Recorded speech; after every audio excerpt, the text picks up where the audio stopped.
Bonjour et bienvenue dans ma cuisine. Alors aujourd'hui on va se faire une petite recette gourmande, express, hyper simple, hyper facile. Grâce à notre moule cœur silicone coloris violet. Ce moule il est juste génialissime pour réaliser toutes sortes de préparations.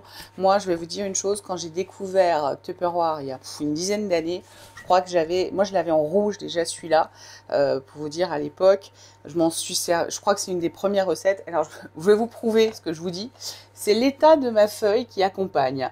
Je l'utilise depuis des années et je fais cette recette depuis des années sans m'en lasser.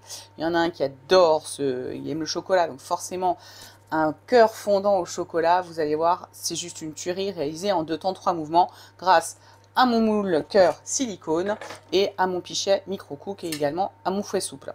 Donc j'ai pris un peu d'avance pour vous montrer à quel point quand même c'est rapide et pas vous faire patienter pendant le temps de micro-ondes. J'ai mis 100 g de beurre demi-sel, 100 g de chocolat dans mon pichet micro-cook et j'ai mis 2 minutes au micro-ondes à puissance maximum. Là, le beurre a bien fondu. On a l'impression que mon chocolat, non pas encore, mais en fait, grâce à mon fouet souple, le chocolat va fondre, va finir en tout cas de fondre grâce à la chaleur du beurre.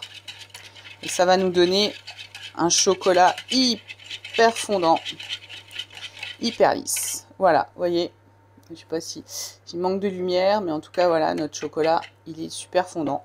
On va maintenant simplement y venir ajouter le sucre que j'ai préparé à l'avance dans mes bols frigo. Allez, c'est 100 g de sucre en poudre que je mélange. On va venir y casser mes 2 œufs l'un après l'autre.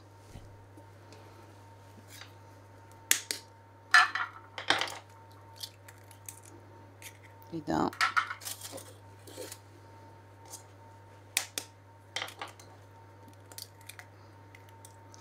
Et 2.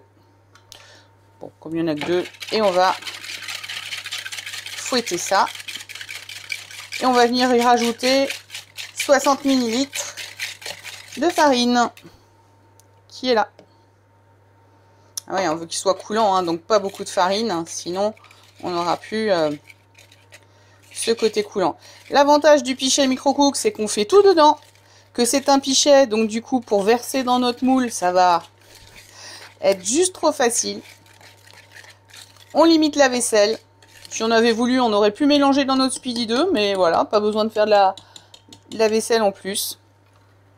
Donc là, vous avez vu que j'ai mis tout de suite mon moule sur une grille. Hein. J'ai mis mon four à préchauffer, mais j'ai sorti une petite grille individuelle de façon à ce que quand vous posez votre moule, déjà pour le déplacer, c'est plus facile d'avoir un support en dessous, parce que sinon, voilà ce qui risque de se passer. Mais en plus de ça, c'est surtout pour éviter que votre grille, si votre grille est chaude, il y ait des points de contact chauds. Ah, ça, c'est mon four qui est à température. Si vous avez des points de contact chauds, du coup, la chaleur va pas être uniforme, la cuisson va pas être uniforme si vous avez des points de contact qui sont plus chauds que d'autres. Donc, impératif, si vous n'avez pas une petite grille externe, sortez votre grille du four avant votre préchauffage. Et c'est parti, vous voyez, grâce au pichet, hop. Là, pour l'instant, je remplis à moitié.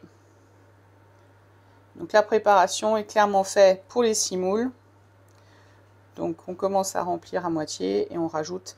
Il n'y a pas de levure, hein, donc le but n'est pas qu'il gonfle. C'est vraiment d'en faire des cœurs coulants. Évitez d'avoir trop de coulures hein, sur le bord de votre moule parce que sinon les coulures vont brûler sur votre moule. Alors, ça ne va pas le détériorer, hein, c'est juste que ça risque de laisser des traces, même si franchement les moules silicone ils se lavent hyper facilement. Alors autre conseil, faites quand vous achetez le moule, quand vous faites votre première préparation, faites bien une préparation grasse si possible, de façon à ce que justement le moule se gorge, on va dire, de gras. On a souvent des retours de personnes qui nous disent « Oui, mais je comprends pas, j'ai des parties blanches qui s'est formées sur mon moule. » Donc, en refroidissant, le moule va... Oh zut, j'en ai plein mon doigt, je vais devoir lécher mon doigt. C'est ballot. Alors, je prends ma spatule silicone Donc oui, vous avez le gras en fait qui en refroidissant va ressortir du silicone. C'est pour ça qu'on vous dit de bien rincer vos silicones avant utilisation pour pouvoir le nettoyer de toutes les petites particules blanches qui peuvent sortir. Donc c'est normal, ils ne sont pas détériorés, c'est juste le gras. Et en fait, c'est ce qui va surtout permettre à vos préparations de se démouler beaucoup plus facilement par la suite. Voilà, donc avec la spatule silicone, rien ne se perd. On ne laisse pas une goutte de chocolat pour les enfants pour lécher dans le bol. Non, non, non. On utilise absolument tout. Éventuellement, ils peuvent lécher la spatule après s'ils le souhaitent. Et voilà, quand je vous dis que c'est express, 5 minutes 40. Bon, il y a plein de coulures, donc je vais les enlever. Zut, je vais devoir encore lécher le doigt. Et on va enfourner ça à 220 degrés, si je ne dis pas de bêtises. Voilà, c'est ça, pendant 10 minutes dans le four. Et ben, on se retrouve à la sortie du four. À tout à l'heure. Et voilà, ça vient de sortir du four. Regardez comme ils sont beaux. Ils ont un petit peu gonflé, juste ce qu'il faut.